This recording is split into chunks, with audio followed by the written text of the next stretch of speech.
शुरुआत में हमें कपल को दिखाया जाता है। निक और मैगी ये दोनों एक दूसरे से बहुत प्यार करते थे, इनकी हैप्पी फैमिली थी। लेकिन फिर एक दिन मैगी को अपने सीने में शदीद दर्द उठा। हॉस्पिटल ले जाने पर पता चला कि मैगी को एक जानलेवा बीमारी है। उसकी जान सिर्फ एक ही सर्जरी की मदद से बच सकती है, जिसे करना बिल्कुल आसान नहीं था और इस सर्जरी के लिए स्पेशलिस्ट डॉक्टर्स की टीम की भी जरूरत थी। निक अपनी वाइफ के लिए बहुत ज्यादा परेशान था। अब उसकी वाइफ हॉस्पिटल में एडमिट हो गई थी, तो ऐसे में उसे अपने बच्चों का ख्याल खुद ही रखना पड़ रहा था। जॉब के साथ सब कुछ मैनेज करना काफी मुश्किल था। एक दिन वो अपने बच्चों को लिए एक रोबोट कंपनी के अंदर जाता है, जहाँ के एम्प्लॉयज निक को बताते हैं कि हमारे रोबोट्स न सिर्फ दिखने में बिल्कुल इंसानों जैसी हैं, बल्कि उनके अंदर फीलिंग्स और इमोशंस भी डाले गए हैं, जिनकी मदद से वो इंसानों को अच्छे से समझ सकते हैं। उसकी बात सुनते हुए निक ने नोटिस किया कि उसकी बेटी गुम हो गई है। परेशान हुआ वो अपनी बेटी को एक गिफ्ट एग्जीबिशन में ढूंढने लगा। उसकी बेटी स्ना उसे कहीं नहीं मिल रही थी और फिर एलिस नामी एक रोबोट उसकी बेटी को उस तक ढूंढ लाते हैं, जो देखकर उसकी सांस में सांस आई थी। रोबोट कंपनी का एम्प्लॉय जो निक की बेटी को निक के साथ ढूंढ रहा था, वो निक को बताता है कि एलिस बहुत अच्छी रोबोट है, उसे बच्चों का ख्याल बहुत अच्छे से रखना आता है। और ये तो उसने देख भी लिया था। यहाँ तक कि इसला को भी एलिस बहुत पसंद आई थी। वो अपने डैड से इस रोबोट को खरीदने को कहती है। हालांकि निक इसके बारे में ज्यादा नहीं जानता था, लेकिन इसला के बहुत ज्यादा जिद करने पर निक इस रोबोट को खरीद लेता है और अपने घर ले आता है। घर लाने के बाद निक एलिस को इन रोबोट को अपने घर का सारा काम समझाता है और फिर अपने बच्चों के साथ शॉपिंग के लिए चला जाता है। शाम में जब वो घर वापस आए तो निक ये देखकर हैरान था कि एलिस ने न सिर्फ घर की सारी सफाई कर दी थी, बल्कि घर की हर चीज अब जगह पर थी और साथ ही एलिस ने उन लोगों के लिए खाना भी बना दिया था। वो बात अलग थी कि इसला को एलिस का बनाया खाना पसंद नहीं आया था, क्योंकि वो अपने मॉम के हाथ का खाना पसंद करती थी। हर रात में दिखाया जाता है कि एलिस ने जिस टाइम अपने आप को चार्जिंग पर लगाया हुआ था, तभी इसला चुपके से किचन में जाकर एक चेयर पे चढ़कर कुकीज लेने की कोशिश करती है। कुकीज लेते हुए एकदम से उसका पाँव फिसल जाता है और वो जोर से चिल्लाती है। उसके चिल्लाने की आवाज निक भी सुनकर फौरन बाहर आता है तो देखता है कि एलिस ने उसे गिरने से पहले ही कैच कर लिया था और इसला बिल्कुल सेफ थी। अब इसीलिए निक को अब एलिस और भी ज्यादा पसंद आने लगी थी, क्योंकि वो उसके बच्चों का उससे ज्यादा ख्याल रख रही थी। अगले दिन निक एलिस को भी लिए बच्चों के साथ मैगी से मिलने जाता है, जहाँ एल्सा यानी मैगी की बेटी मैगी को बताती है, मॉम मैं एलिस से बहुत खुश हूँ, वो मेरी बहुत अच्छी दोस्त बन गई है और मेरा बहुत ख्याल भी रखती है। और ये सुनकर मैगी भी इस रोबोट से खुश होती है। बच्चे और एलिस घर आ जाते हैं, जबकि निक अपने काम पर चला जाता है, जहाँ उसे एक बुरी खबर ये पता चलती है कि उनकी कंपनी सभी आर्किटेक्चर्स को काम से निकाल रही थी, क्योंकि अब उनके हिस्से का काम रोबोट्स करने वाले थे। ये सुनकर गुस्से में वो अपने बॉस के पास जाता है, उनसे सारी सच्चाई जानने के लिए। तो उसके बॉस बताते हैं कि तुमने जो सुना है निक वो सही सुना है, मैंने तो तुम्हारे काफी सारे साथियों को निकाल भी दिया है, लेकिन अभी मैं तुम्हें नहीं निकालूंगा। ये सुनकर निक थोड़ा रिलैक्स तो हुआ था, लेकिन कब तक ऐसा होता है। एक दिन ये लोग निक को भी रिप्लेस कर देते। घर आकर भी वो इसी टेंशन में रहा और ये चीज एलिस ने नोटिस कर ली। एलिस उससे परेशानी की वजह पूछती है तो निक बताता है कि एआई आने की वजह से इंसानों की नौकरियां भी जा रही हैं। ऐसे में इंसान कमाएंगे नहीं तो गुजारा कैसे करेंगे। जवाब में एलिस कहती है, अरे आगे वही जमाना आ रहा है कि सारे काम हम रोबोट से क्या करेंगे, क्योंकि हम इंसानों से ज्यादा बिना थके और इंसानों से अच्छा काम कर सकते हैं। एलिस की बातों ने तो निक को और भी ज्यादा परेशान कर दिया था।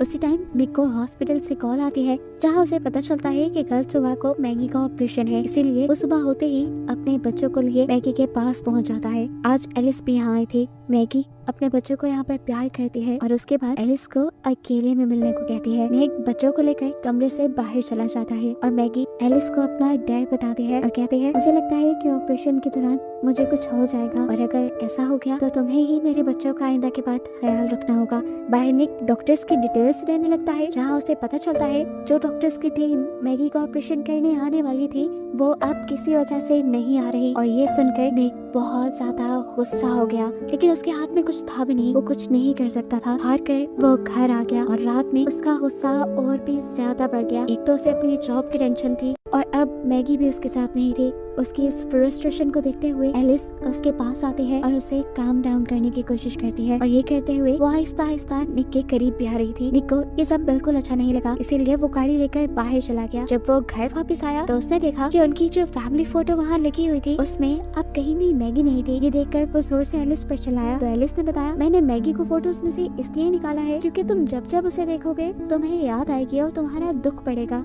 लेकिन निक को ये सब पसंद नहीं आया था। निक एलिस से कहता है, फौरन से पहले पहले मैगी की फोटोज इसमें वापस करो। ये कहकर वो दोबारा घर से चला गया। आज वो सारे दोस्तों के साथ बैठा हुआ था। इनमें से बहुत से लोगों की जॉब चली गई थी और बहुत से लोगों की जॉब डेंजर में थी। सभी इसी के दुख में बैठे हुए थे कि तभी निक का एक दोस्त इन सबको अपने साथ चलने को कहता है और इन्हें लेकर जाता है उसी साइट पे जहाँ ये लोग आजकल काम कर रहे थे। निक का पासवर्ड यूज करते हुए ये लोग एक कंटेनर खोलते हैं और उसमें से एक रोबोट को बाहर निकाल कर निक का दोस्त उस रोबोट को डिस्ट्रॉय कर देता है। ऐसा करके वो अपनी नौकरी का बदला लेना चाह रहा था। खैर इसके बाद ये सब लोग यहाँ से चले जाते हैं। निक भी अपने घर आ जाता है और रात में जब वो नहा रहा था तो तब उसके पास दोबारा एलिस आई उसे टॉवल देने के लिए। नहाते हुए ही वो अब निक की आंखों पे पट्टी बांध देती है और उसके काफी करीब भी चली जाती है। सुबह होने पर निक को बहुत ही बुरा लग रहा था क्योंकि रात जो कुछ भी हुआ वो ठीक नहीं हुआ था। इसीलिए वो एलिस से माफी भी मांगता है, लेकिन एलिस कहती है कोई बात नहीं, तुम्हारा और तुम्हारे बच्चों का ख्याल रखना मेरी ड्यूटी है। और ये बात सुनकर निक को गुस्सा आ जाता है, इसलिए वो एल्सा को लिए अपने घर से निकल जाता है। एल्सा को स्कूल छोड़ने के बाद जब अपने काम पर आया तो उसे पता चला कि उनकी कंपनी उन्हीं लोगों को ढूंढ रही थी जिसने उनके एक रोबोट को डिस्ट्रॉय किया था। निक के बॉस निक से सवाल करते हैं, तुम्हारा पासवर्ड यूज करते हुए किसी ने उस कंटेनर को खोला है, अगर तुम्हें कुछ भी पता है तो सच सच हमें बता दो। लेकिन निक फिलहाल ना में जवाब दे देता है। खैर टेंशन तो सच में काफी बढ़ गई थी। इसी टेंशन भरे माहौल में उसे एक कॉल आती है। ये कॉल हॉस्पिटल से आई थी और उसे खुशखबरी दी गई थी कि मैगी का ऑपरेशन सक्सेसफुल हो गया है। ये सुनकर वो भी बहुत हैरान हुआ क्योंकि डॉक्टर्स की टीम तो अभी तक आई ही नहीं थी। तब उसे बताया जाता है कि मैगी का ऑपरेशन डॉक्टर्स ने नहीं बल्कि रोबोट्स ने किया है और मैगी अब बिल्कुल ठीक है। निक उसे घर ले जा सकता है। ये सुनते ही वो फौरन मैगी को घर ले आया, जहाँ अपनी मॉम को घर देखकर उसके बच्चे भी बहुत ज्यादा खुश थे। रात में मैगी अपने बच्चों के लिए खाना भी बनाती है जो बच्चों को बहुत ज्यादा पसंद आया था। और इस सब के दौरान हम एलिस के फेस पे जेलसी को नोटिस कर सकते हैं। मैगी को अभी ज्यादा से ज्यादा आराम करना था, इसलिए शाम में जब वो सो रही थी तो अचानक उसे एल्सा की आवाज आई, ऐसी कि जैसे वो गिर गई हो। जल्दी से वो जब एल्सा को देखने के लिए स्टेयर्स से नीचे उतरने लगती है तो स्टेयर्स की रेलिंग टूटने की वजह से वो गिर जाती है। और यहाँ वो ये भी देखती है कि एल्सा रो नहीं रही थी बल्कि एलिस के साथ खेल रही थी। उसका गिरा हुआ देखकर एल्सा उसे गोद में उठा लेती है और उसे रूम में छोड़कर आती है। आज काफी रात में जब निक घर लौटता है तो देखता है कि एलिस एल्सा को उसकी मॉम यानी मैगी की आवाज में कहानी सुना रही है और ये देखकर उसे अच्छा लगता है। वो भी उन दोनों के पास ही आ गया जहाँ एलिस ने उसे बताया कि आज मैगी सीढ़ियों से गिर गई थी। जो सुनकर वो फौरन मैगी को देखने के लिए भागा। निक को परेशान देखकर मैगी से कहती है, मुझसे ज्यादा कुछ नहीं हुआ, एलिस मुझे उठाकर ऊपर ले आई थी, रेलिंग की टूटने की वजह से बस मैं गिर गई थी। और ये सुनकर उसे शक हुआ कि जरूर ये सब एलिस का ही किया हुआ है। उससे पहले कि वो एलिस से कुछ पूछता घर पर उसका वही दोस्त आ जाता है जिसने उसकी कंपनी के रोबोट्स को तोड़ा था। वो आकर निक को बताता है कि पुलिस को मेरे बारे में पता चल गया है और मुझे लगता है कि मेरे बारे में तुमने ही पुलिस को बताया है। हालांकि ऐसा नहीं था और इस गुस्से में वो यहाँ पर निक को मारने लगा। इससे पहले कि वो निक को चाकू मारकर उसकी जिंदगी ही खत्म कर देता, ठीक वक्त पे एलिस बाहर आकर उस आदमी से निक को बचा लेती है, उसका हाथ पकड़कर मोड़ते हुए। और फिर एलिस ने उस आदमी को उठाकर घर से बाहर भी फेंक दिया था। खैर अब निक और एलिस घर के अंदर चले जाते हैं जहाँ निक एलिस से कहता है तुम्हें इंसानों को इस तरह नहीं मारना चाहिए था। तब जवाब में एलिस कहती है, मुझे प्रोग्राम किया गया है अपने ऑनर की हिफाजत करने के लिए, वो आपको मार रहा था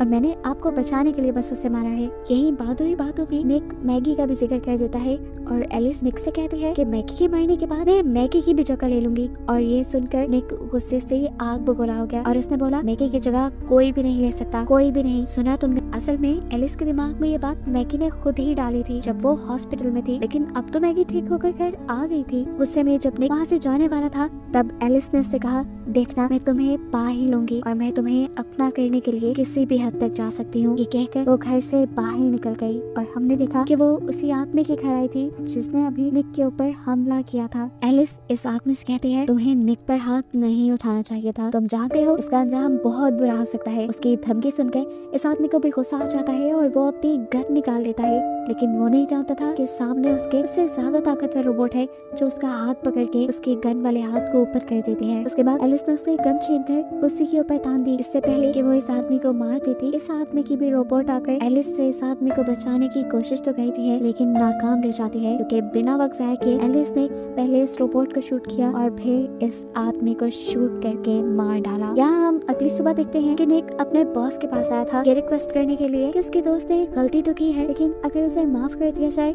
पुलिस में अरेस्ट करवाने के बजाय तो ज्यादा अच्छा होगा। लेकिन एक शॉक की खबर उसे अपने बॉस से ये पता चली कि रात ही उसके दोस्त का मर्डर हो गया है, और ये सुनते ही वो समझ गया कि ये काम जरूर एलिस का ही है। घर पर हम देखते हैं कि एलिस मैगी के वॉशरूम में आ गई, जहाँ मैगी नहा रही थी। वो आजकल मैगी से जेलस होने लगी थी क्योंकि एलिस के अंदर निक के लिए फीलिंग्स पैदा होने लग गई थी। वो यहाँ मैगी को चुराने के लिए उससे कहती है कि तुम्हारा हस्बैंड निक मेरे पास आ चुका है और मैं तुम्हें उससे ज्यादा खुश रख सकती हूँ। ये सुनकर मैगी को भी गुस्सा आ गया और मैगी उस पर चिल्लाने लगी। तब एलिस जवाब में कहती है, चिल्लाओ मत रहो, तो निक से बात पूछ सकती हो। मैगी भी अब गुस्से में निक का इंतजार करने लगी। जैसे ही निक घर आया तो उसने निक से सच्चाई पूछा कि उसके और एलिस के दरमियान में क्या हुआ था। यहाँ निक झूठ बोल सकता था, लेकिन वो झूठ नहीं बोलता और सब सच बता देता है। सच्चाई सुनकर मैगी को तो गुस्सा आना ही था। वो अभी गुस्सा ही कर रही थी कि पीछे से एलिस इन्हें देखते हुए इनके कमरे में चली गई, जहाँ पर मैगी और निक का छोटा सा बेटा था। वो निक के बेटे को उठाकर बाथ टब के पास ले जाती है और उसमें पानी भरना शुरू कर देती है।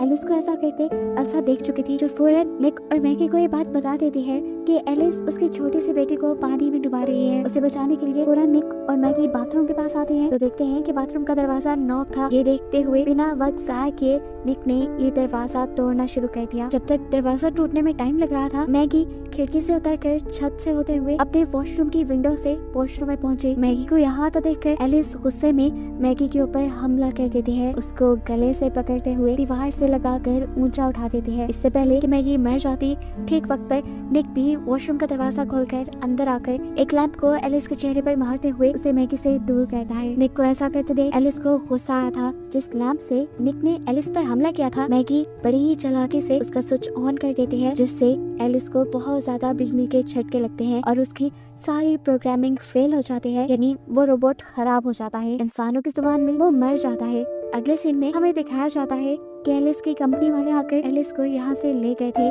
मैगी भी निक पर बहुत ज्यादा गुस्सा थी, इसीलिए वो भी पुलिस के साथ यहाँ से चली गई। सीन कट होकर दिखाया जाता है कि जब कंपनी वाले एलिस को ठीक कर रहे थे, यानी रिपेयर कर रहे थे, तो एकदम से उसके हाथों में मूवमेंट हुई और उसकी ये मूवमेंट इतनी खतरनाक थी कि वहाँ के सारे सिस्टम मैनिपुलेट होने लगे। यानी एलिस ने इस पूरे जगह के सिस्टम को हैक कर लिया था और फिर वो एक रोबोट की प्रोग्रामिंग को हैक करते हुए उसे ऑर्डर देते हैं साइंटिस्ट को मारने का। सबसे पहले वो रोबोट साइंटिस्ट को मार देती है, जिसके बाद एलिस के कमांड देने पर यहाँ मौजूद रोबोट्स इस कंपनी के लोगों को मारने लगे थे। दिखाया जाता है कि परेशान निक एक बाहर में बैठा हुआ था, तभी उसके पास एलिस आ गई। वो यहाँ पर अपना लव कन्फेस करने आई थी, उससे प्यार का इजहार करने आई थी, लेकिन निक को ये सब बुरा लग रहा था। वो उठकर यहाँ से जाने लगा, लेकिन तभी एलिस ने उसका हाथ इतनी जोर से पकड़ लिया कि उसे दर्द होने लगा। निक भी समझ गया था कि वो अब यहाँ से इस तरह नहीं जा सकता, उसे एलिस को मैनिपुलेट करना होगा। इसलिए वो एलिस से पहले प्यार का नाटक करने लगता है और फिर उसके मुंह पर नजर आने वाली वायर्स को बाहर खींचकर उसे धोखा देते हुए वहाँ से चला जाता है।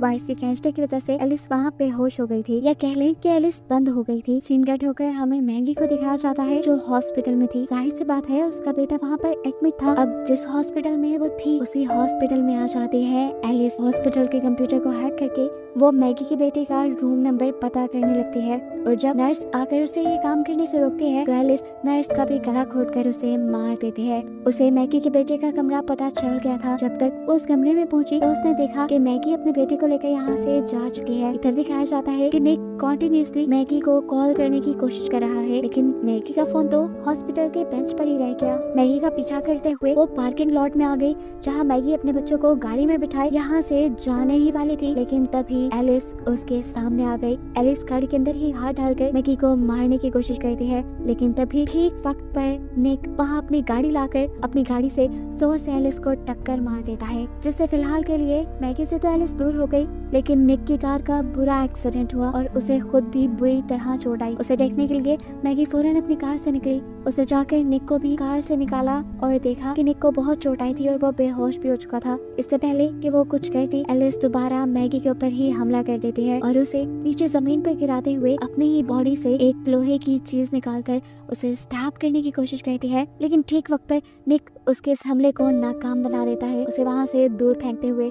उसने एलिस को इतनी जोर से दूर फेंका था कि एलिस इस टाइम टूट गई थी और फाइनली इन लोगों की जान उससे छूट गई। निक को अब हॉस्पिटल में एडमिट कर लिया गया था, जहाँ पर हम देखते हैं कि मैगी और बच्चों के साथ वो बहुत खुश था क्योंकि मैगी ने उसे माफ कर दिया था और इन लोगों की अब पहले की तरह ही हैप्पी फैमिली हो गई थी। अब फिल्म के पोस्ट क्रेडिट सीन में हमें एलिस को उसकी कंपनी में लेटा हुआ दिखाया जाता है। एकदम से कंपनी वाले लोग नोटिस करते हैं कि उनके कंप्यूटर्स खुद ब खुद चल रहे हैं, यानी किसी ने उन्हें हैक कर लिया है। उनका सिस्टम खराब हो रहा था और ऐसे सिस्टम के खराब होने की वजह से बहुत से गलत सिग्नल्स रोबोट्स तक चले गए और ऐसा ही एक सिग्नल एलिस के पास भी जाता है और एलिस की आंखें खुल जाती हैं। अब क्या होने वाला था आगे, इसी मिस्टीरियस एंडिंग के साथ ये कहानी यहीं पर खत्म हो जाती है।